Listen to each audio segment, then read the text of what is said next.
Welcome to Rabbit Tales. Today, we're diving into a new story. Filled with emotions and drama, let's get started. Boyfriend found out how much money I have. He wants me to pay off a house for us, buy a new car, and fund a trip for him to go abroad. Should I end it? In the heart of a bustling Canadian city, nestled among the clamor and chaos, there lay a small, modest apartment that seemed almost misplaced. Amidst the towering skyscrapers, this was my sanctuary, a place, painstakingly curated to embody the values of simplicity and tranquility that I held dear. My name is Mary. And at 28 years old, I had crafted a life, quite different from the opulent one I left behind in Italy.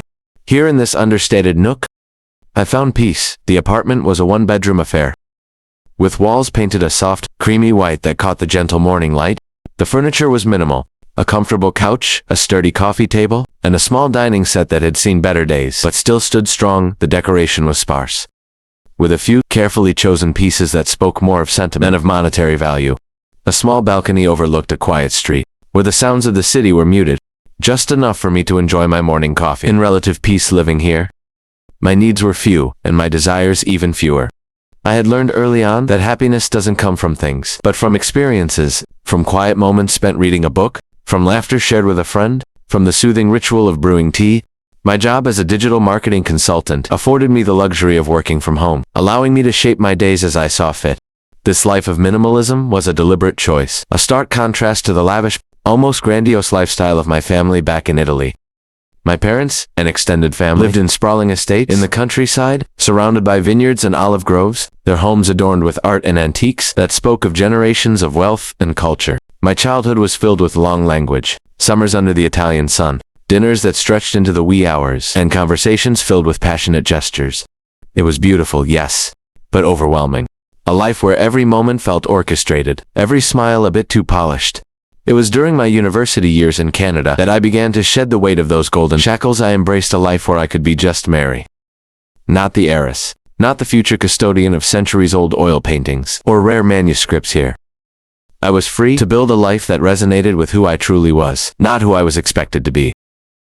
Enter James, my boyfriend of 3 years, a Canadian native like myself in age, but vastly different in experience. James came from a middle-class family, his life a tapestry of hard work and modest achievements.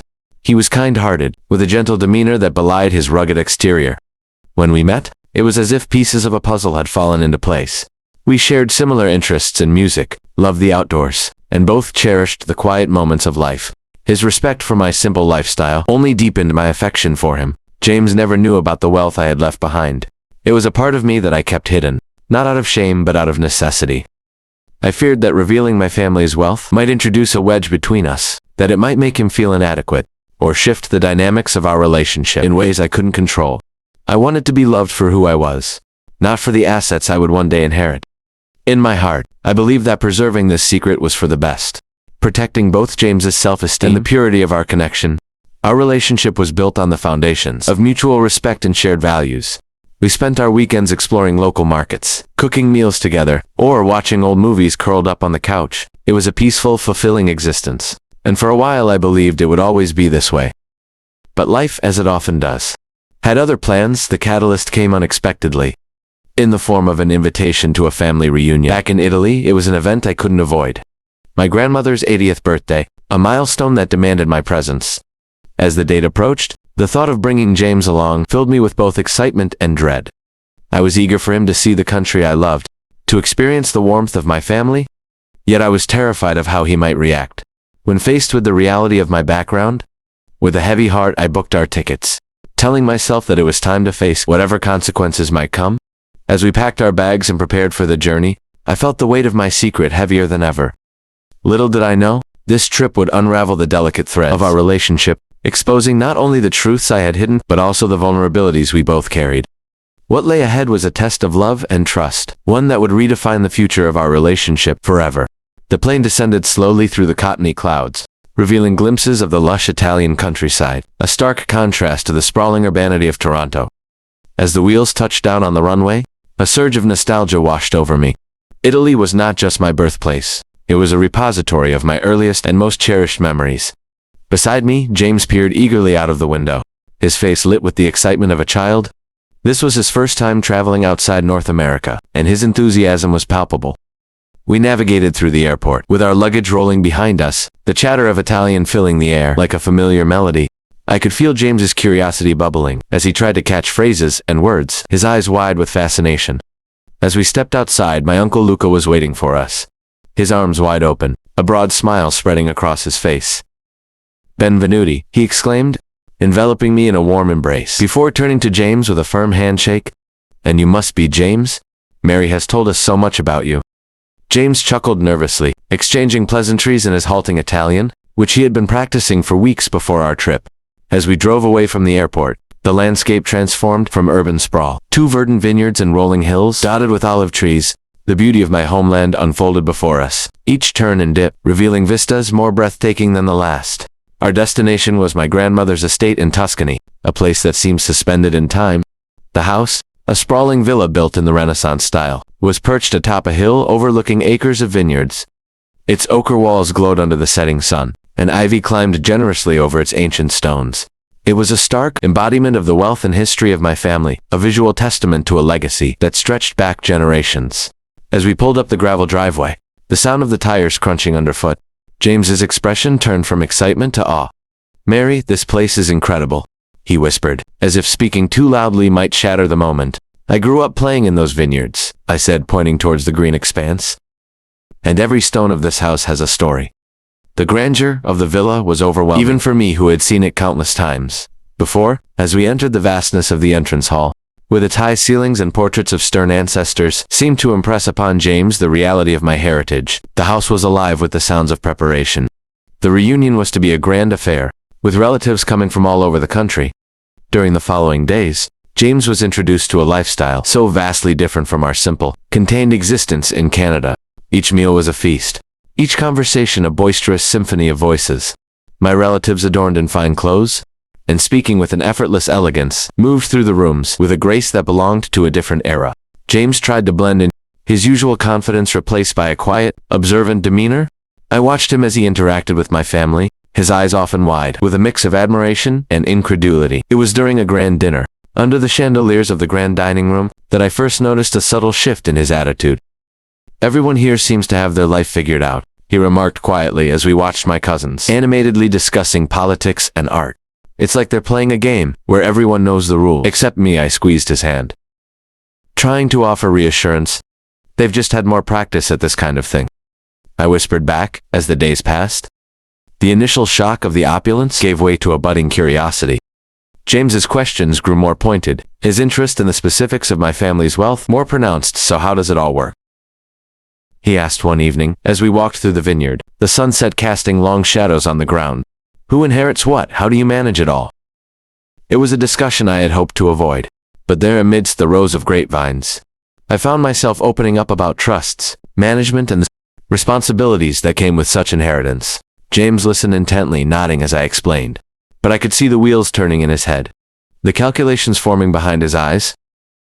The remainder of our stay was marked by a series of such revelations, whether it was the casual display of an antique vase, worth more than our apartment, or the old family jewels that came out for a cousin's wedding. Each instant seemed to embed a small wedge between us.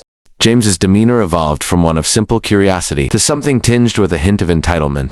The boundaries of our relationship, once so clearly defined by mutual respect and simplicity, began to blur as notions of what could be started to infiltrate his thoughts. By the time we were preparing to leave, the air between us had thickened with unspoken words and unasked questions. The drive back to the airport was quiet, a reflective silence that seemed to hold the weight of our shared experiences. As the Italian countryside receded into the distance, I couldn't help but feel a sense of foreboding. The trip had not only exposed my wealth, but it also unearthed the fragility of our bond. We returned to Canada, carrying more than just our suitcases. We brought back a changed dynamic, a new awareness that would soon test the very foundation of our relationship. The seeds of doubt and change sown during those sunny days in Italy were poised to grow into challenges that neither of us could have anticipated. The return to our modest apartment in Canada felt jarring after the lavish expanses of my ancestral Italian villa. As James and I unpacked our suitcases, there was an unspoken understanding that something fundamental had shifted between us. During our trip, the lighthearted laughter that had once filled our space seemed dulled, replaced by a pensive quietude that neither of us dared to disturb. In the days following our return, James's behavior began to subtly change. It started with small comments, offhand remarks about when we have a bigger place or our future home. At first I thought these were just aspirational dreams, a way for him to process the grandeur we'd witnessed. However, it soon became clear that his views on our financial dynamics had shifted dramatically. One evening while I was preparing dinner, James broached the subject of real estate. "I saw a listing today," he mentioned casually, his eyes fixed on his phone. "A house not too far from here. 3 bedrooms, a garden. It's perfect for us." His tone was light, but the implication was heavy with expectation. I paused, a stir of apprehension in my gut. "James, we've talked about this. I'm happy here, we don't need a big house." He looked up, surprised at his features. "But why settle for this when we can afford so much more? It's about time we lived like we deserve." His words struck a nerve. It wasn't just the presumption of we, when he really meant my money, but also his sudden entitlement to a lifestyle he had never contributed to building. Over the following weeks, these conversations became more frequent. James started to bring up luxury cars, expensive vacations, and even investment opportunities. Each suggestion was grander than the last, each plan more elaborate, anchored firmly on the financial security he assumed or rather I possessed. The strain began to manifest in other ways, too. Social gatherings, once a source of joy, turned into platforms for James to hint at our upgraded lifestyle. At a friend's birthday party, he openly discussed our future trips to Europe and the type of car we should buy next. Each claim felt like a chip away at the privacy and principles I held dear. This transformation in James's demeanor placed me in an emotional conundrum. Here was the man I loved, the man who had once cherished our simple life together, now morphed into someone who saw my inheritance as a stepping stone. Two material indulgences, it was as if the man I knew had been replaced by a stranger with a distorted sense of entitlement. As his plans grew more detailed, our discussions turned into disagreements. One night as we lay in bed, the tension that had been brewing finally boiled over. "James, where is all this coming from?" I asked, my voice a mix of sadness and frustration. "Why has everything changed since we came back from Italy?" He turned to look at me. His expression, a blend of defiance and confusion, changed. "Mary, I'm thinking about our future. Your money could give us the life we've always wanted." "But at what cost?" I countered. "You're planning our life as if my money is ours. But it isn't, James. It's mine, and it comes with responsibilities and decisions that you're not considering." The room went silent, the weight of our words hanging between us. James's face softened, and for a moment, I saw a glimmer of the man I had fallen in love with. "I just want us to have the best," he whispered. "I might have gotten carried away, but it's only because I want to build something great with you." Despite his reassurances, the seed of doubt had been planted. The following days were a testament to the changed dynamics. In our relationship, James's approach had altered subtly. Where once there was partnership, there now lay a transactional expectation. It was not just about sharing a life, but about leveraging my wealth for a lifestyle that he now deemed essential. The practical implications of this shift were significant. Financial discussions, once rare and collaborative, became fraught with tension. Planning for the future was no longer about our dreams and goals, but about managing expectations and defending boundaries. I never thought I'd have to deal with him. My financial independence, a source of pride and empowerment, had become a battleground. Moreover, this shift affected how I viewed our relationship's foundation. Trust and respect, once given freely and reciprocally, now required constant negotiation and reassurance. The egalitarian nature of our partnership, which had been one of its strengths, was compromised. I found myself second-guessing not just decisions about money, but the motivations behind James's affections and plans. This evolving dynamic also brought with it an emotional toll. There were moments of profound loneliness, times when I felt misunderstood and cornered. The joy that had once colored our daily life together was now occasionally marred by a palpable tension, making our interactions stilted, our conversations careful. In moments of solitude, I questioned the sustainability of our relationship. Could love endure when it was shadowed by financial imbalance and expectations? Was there a way to reclaim the simplicity and sincerity that had once defined us? These were questions that lingered in the quiet corners of our home, unanswered but increasingly urgent as days turned into weeks. A palpable tension built between us. The air was thick with things unsaid and wishes unexpressed. It was late one evening, as we sat side by side on our couch with the TV chattering idly in the background, that the facade of normalcy finally cracked. "Mary, why don't we consider moving somewhere bigger? Maybe even start looking at houses?" James ventured cautiously, his voice tinged with a hesitancy that was unlike him. I turned to look at him, really look at him. and saw not just the man I loved, but also the growing divide between us. James, why would we do that? This place, it's enough for us. Isn't it? Hasn't it always been? He shifted uncomfortably, avoiding my gaze. Well, yes, but don't you think we deserve a bit more? I mean, your family lives so differently. Aren't you ever tempted? The question hung between us. Dense and daunting, I sighed deeply, feeling the weight of the moment pressing down on us. James, I grew up around all that excess. And yes, it's beautiful, but it's not what makes me happy. I've chosen this life with you because it's what feels right for me, not because I can't afford any differently. But it's not about what we can afford, Mary, he countered, his voice rising slightly in frustration. It's about what you can afford, and honestly, isn't it a bit wasteful not to use it? His words stung, the implication clear and cutting.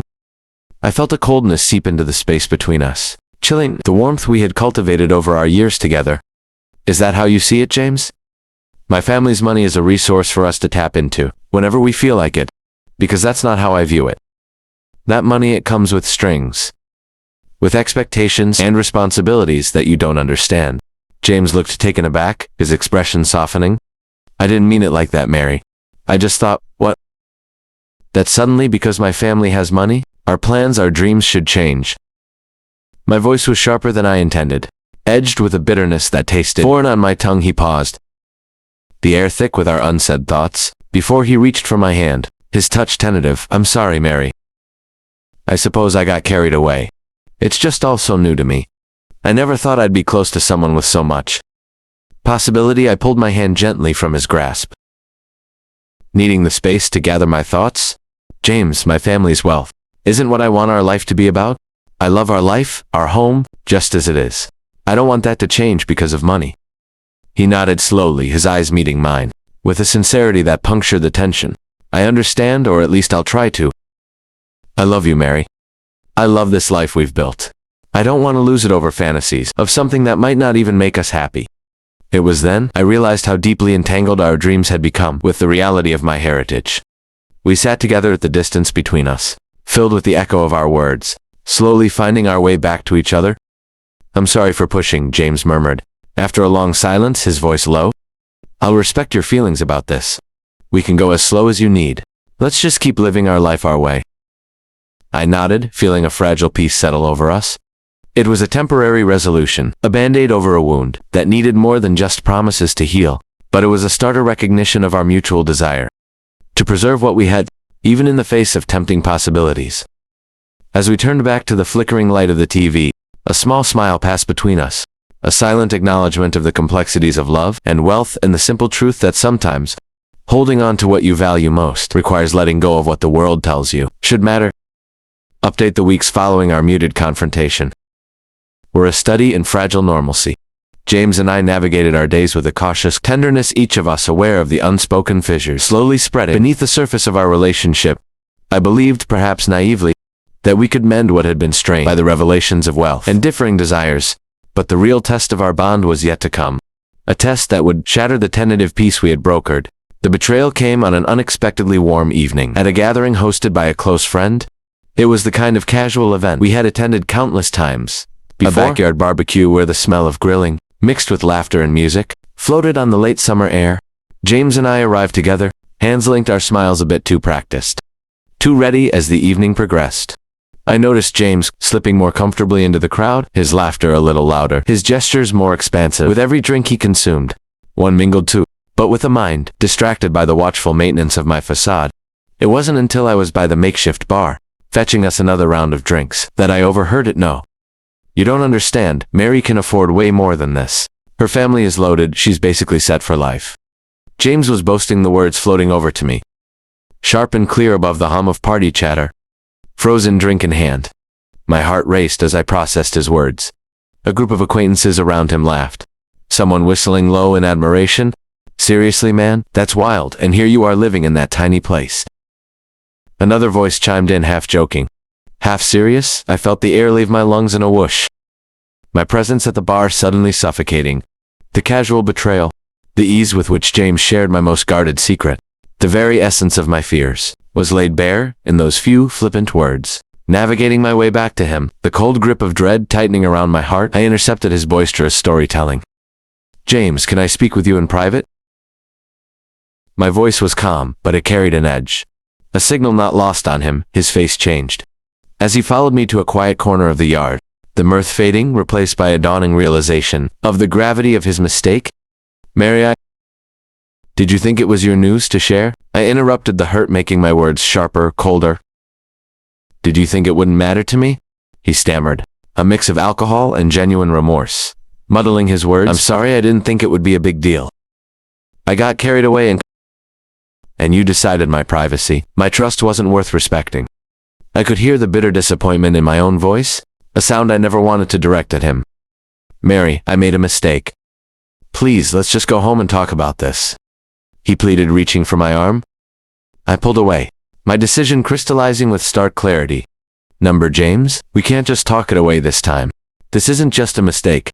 It's a betrayal." The rest of the evening was a blur of hushed apologies and quiet exits. We left separately. The ride home, a solitary journey for each of us, filled with the echoing words of what had passed between us, that night alone in the apartment we had shared. The walls seemed to close in on me, each shared memory now tinged with the stain of betrayal. The breakup was as inevitable as the dawn. When James returned the next morning, his eyes hopeful yet weary, I knew what needed to be said. "I can't do this, James. Your actions last night showed me just how little you respect what I hold dear, but Mary. Everyone makes mistakes. I know I messed up. But I can fix this. We can fix this," he insisted, desperation lacing his voice. "This wasn't just a slip, James. It was a choice. You chose to share something deeply personal about me, not out of love or necessity, but for entertainment. I can't build a life with someone who values their momentary status over our trust." As protests faded, as the finality of my words settled between us, the breakup, though unilateral in declaration, was mutual in its necessity. We parted with a heavy silence, the kind that speaks louder than any words of farewell. In the days that followed, the fallout was both personal and social. Mutual friends caught between offered awkward condolences or curious probes masked as concern. I found solace in solitude, turning to my passion for painting, letting the colors express the turmoil that words could not. Each brushstroke was a step towards healing, a way to reclaim the peace that had been disrupted. The betrayal had not just ended a relationship, it had forced me to confront the vulnerabilities I had tried so hard to shield. But in that confrontation, there was growth. I learned that my values were not just preferences, but necessities, the core of who I was and who I would continue to be, with or without someone by my side. As I painted the hues blending on the canvas, I realized that this ending was not just an end, but a beginning, a chance to redefine my boundaries, to strengthen my resolve, and to ensure that my next chapter would be one where trust was not just given, but earned. The days after the party were a haze of conflicting emotions. I vacillated between anger and sadness, betrayal and a strange sense of liberation. The realization that James had so casually disclosed my family's wealth to people who had no business knowing, not at me. It wasn't just the fact that he had spoken out of turn, it was the casual disregard for my feelings, the thoughtlessness of his actions.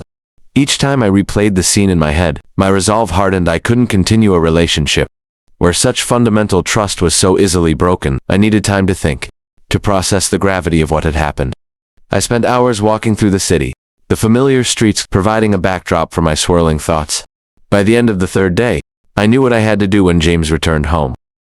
He looked hopeful, as if expecting that time had softened my stance. I asked him to sit with me, our small living room suddenly feeling too large to empty. "James, we need to talk," I began, my voice steady despite the turmoil inside. He nodded, his eyes searching mine for a hint of reconciliation. "I know, Mary. I'm really sorry about what happened. I was drunk and stupid, but I didn't mean to hurt you." "I know you didn't mean to," I said, trying to keep my tone even. "But you did hurt me deeply. What you did wasn't just a mistake. It was a breach of trust, something that's fundamental to any relationship." He looked down, the weight of my words settling in. "I understand that, and I promise it won't happen again. I'll do anything to make it right." I took a deep breath, bracing myself for the hardest part. "James, this isn't just about making it right. It's about the fact that you saw my family's wealth, and it changed something in you. You started seeing my money as ours, and that's not what I want for my life." He looked up, a hint of desperation in his eyes. "So what are you saying? You want to end things over this?" I'm saying that our relationship has been fundamentally altered by what's happened. I can't ignore that. I can't go back to the way things were because that trust is broken. And without trust, we have nothing. The silence that followed was heavy, each second stretching painfully. Finally, James nodded. His expression, one of resigned sadness. If that's what you really want, then I'll respect it. I'm truly sorry, Mary. I felt a tear escape quickly, wiping it away. I know you are, and I'm sorry too. This isn't what I wanted, but it's what I need to do for myself. The days that followed were a blur of muted interactions and strained conversations. Friends who had been at the party reached out, some with genuine concern, others with a curiosity that felt invasive. I found myself navigating a delicate balance, explaining the situation without divulging too much, trying to protect my privacy, even in the wake of its breach. Some friends were supportive, offering their shoulders to cry on and their ears to listen. Others seemed more interested in the gossip, their questions probing for details that felt too raw to share. It was a lonely time despite the well-meaning gestures. As I struggled to find a way forward, I threw myself into my work, finding solace in the routine and the familiar tasks that required my full attention. Painting became my refuge, the act of creating something new, a therapeutic process that helped me process my emotions. Each stroke of the brush was a way to channel the pain, the disappointment, the anger. The canvas became a mirror of my inner turmoil, and as the days passed, the chaotic swirls of color slowly began to take form, reflecting my journey towards healing. I also started journaling, pouring my thoughts onto the pages unfiltered and raw. It was a way to make sense of the tangled web of emotions, to understand the why and the how of what had happened. Writing became a nightly ritual, a time for reflection and self-discovery. Through these creative outlets, I began to reclaim my sense of self.